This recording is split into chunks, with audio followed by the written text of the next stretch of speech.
Somos rock pelo rock, eu sou Oscar e hoje a gente vai falar dessa belezura aqui, opa, de outra cabeça não, assim ó, aí ó, Led Zeppelin 4, petardo histórico da história do rock and roll.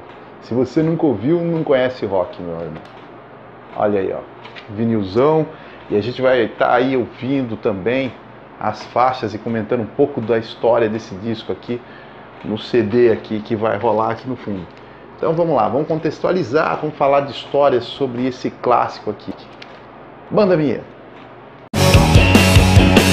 Quero poder caminhar com minhas pernas, que as asas me suportem onde for chegar. Então, falando do disco, ele foi lançado em 1971, novembro de 1971. Aqui está, o vinil sempre era muito mais legal, ele vinha com várias coisas. Você vendo o álbum todo aberto, você percebe que o conceito do Jimmy Page foi mostrar o velho e o novo. Na época era novo, né, anos 70. O prédio e as coisas mais antigas, mais tradicionais aqui. Uma curiosidade, esse quadro que você vê aqui foi comprado pelo Robert Plant numa loja de quinquilharias na Inglaterra. E eles quiseram usar ela em alguma capa. E o Jimmy Page teve a ideia de fazer a capa contrapondo o antigo, com esse quadro que o Robert Plant tinha comprado, com o novo, o prédio e a civilização lá fora, numa parede quebrada. Então o conceito você tem que conhecer com a capa toda do disco aberto. Dentro, você tem a imagem icônica do Eremita, famosa na mitologia do Led Zeppelin, né? É um desenho aí inspirado, Led Zeppelin sempre teve inspiração no Tolkien, no mundo do Tolkien, então é mais uma das inspirações, né? Na parte de dentro do disco, você tinha a letra de Stairway to Heaven, né? A letra de Stairway to Heaven, e as informações, as músicas que rolavam no disco aqui.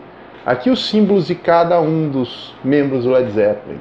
A pena do Robert Plant, a bateria, John Bonham, John Paul Jones, e o símbolo do Zosso, que o pessoal brincava, né, que existia um significado que o Jimmy Page jamais aceitou. Ele dizia apenas que foi algo que ele escreveu ao acaso. Corria, como eu disse, o ano de 1971, o Led Zeppelin vinha de uma péssima vendagem de disco. O disco Led Zeppelin 3 foi muito aquém das expectativas em vendagem. E a banda já começava a gerar dúvidas sobre o futuro dela, embora todo mundo reconhecesse o brilhantismo da banda. Numa entrevista, o John Bonham chegou até a comentar que o próximo disco poderia alicerçar a banda e jogar eles a níveis estratosféricos, ou ele voltaria a trabalhar nos prédios, porque ele trabalhava na construção civil. Enfim, graças a Deus alicerçou eles, né? Isso aqui é a maior vendagem da história do Led Zeppelin. 23 milhões de cópias vendidas, estima-se que hoje esteja por volta dos 30 e poucos milhões de cópias vendidas. Agora falando do disco em si, das músicas, o disco abre com este petardo aqui, ó, Black Dog. A curiosidade é que muitas pessoas colocam Black Dog, entre os maiores riffs da história do rock.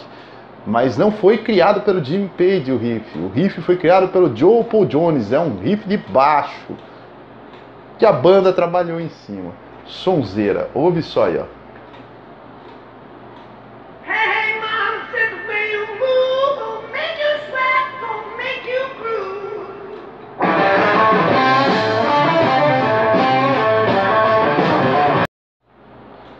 Na sequência nós temos aí talvez um dos maiores clássicos do Led Zeppelin, rock and roll. Não tem quem conheça Led Zeppelin que não tenha ouvido rock and roll, não tem quem tenha ido numa balada com uma banda de rock toca, banda de covers, lógico, que não tenha ouvido ela. Mas igual Led Zeppelin, meu amigo.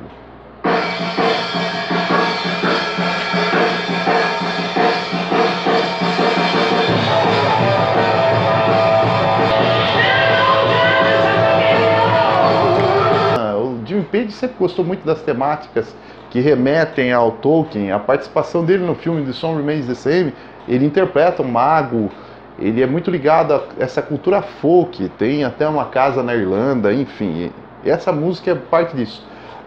O detalhe é que ele gravou num bandolim sem nunca ter tocado um bandolim na vida. Ele pegou um do John Paul Jones e fez isso aqui, ó.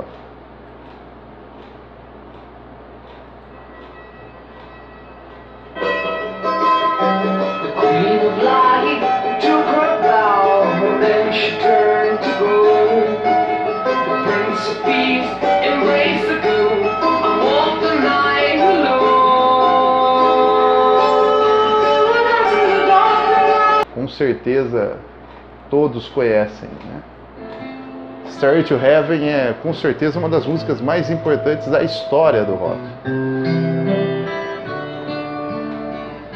A história engraçada que tem aqui sobre ela é que quando eu era moleque, a ignorância aqui no interior com rock era tanto, e a falta de conhecimento é tanta, que eu achava que isso era o rock progressivo, meu amigo. Sabe por que eu achava que era rock progressivo?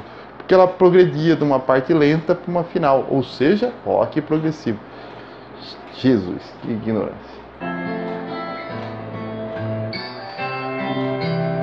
Realmente ela começa num violão 12 cordas. Jimmy Page usava double neck, né? O braço de 12 cordas. Depois o baixo de 6 cordas. O braço de 6 cordas. Clássico supremo, né?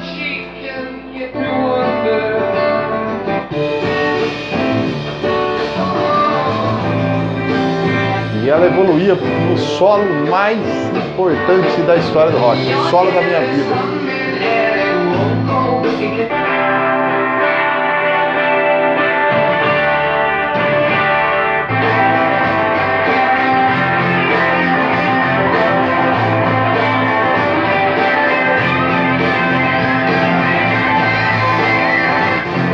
E terminava de forma apoteótica. O Robert Plant fazendo isso aí, meu amigo. Como você não pede uma caixa de cerveja para tomar ouvindo isso? Ou outras coisas.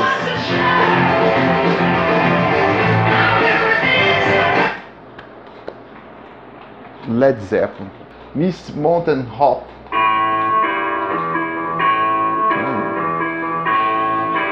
Ritmo hipnótico, né? Uma bateria extremamente pulsante. Muito legal.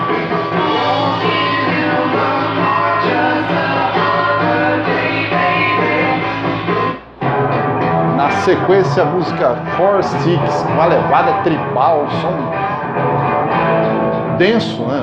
Pesado, levada muito bacana.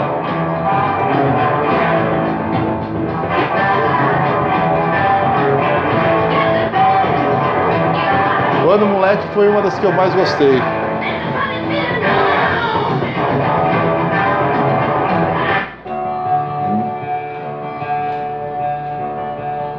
Going to California. Na verdade, essa é a faixa que remete ao trabalho anterior, Led Zeppelin 3, uma faixa mais intimista.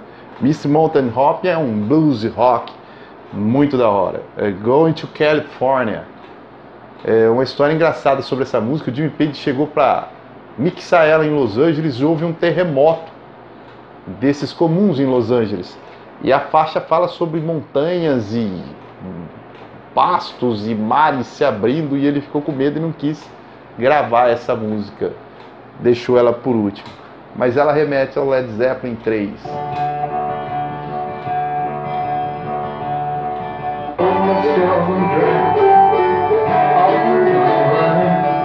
Legal, ela dá uma caída no ritmo. A faixa que encerra essa preciosidade da história do rock é When the Live Breaks, que existe uma lenda por detrás dela que diz que a bateria foi gravada debaixo de uma escada pelo Jimmy Page porque o som rebombava mais. Isso não é verdade, isso é lenda. A verdade é que o Jimmy Page, antes de entrar para o Led Zeppelin, era produtor musical e já era conhecido pelas excelentes timbragens de bateria que ele produzia.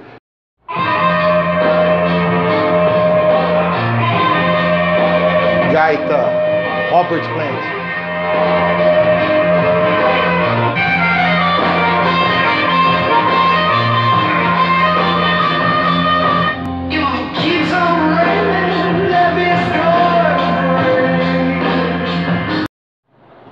Lembrando que ela é uma regravação de um blues antigo norte-americano que fala das enchentes no sul dos Estados Unidos. Era passar isso. Sonzeira, cara. Com esse petardo a gente vai encerrando o primeiro episódio em que a gente falou dessa obra máxima da história do rock, Led Zeppelin 4. Pode ouvir isso, meu amigo, que pode mudar a sua vida. Led Zeppelin 4. Fui!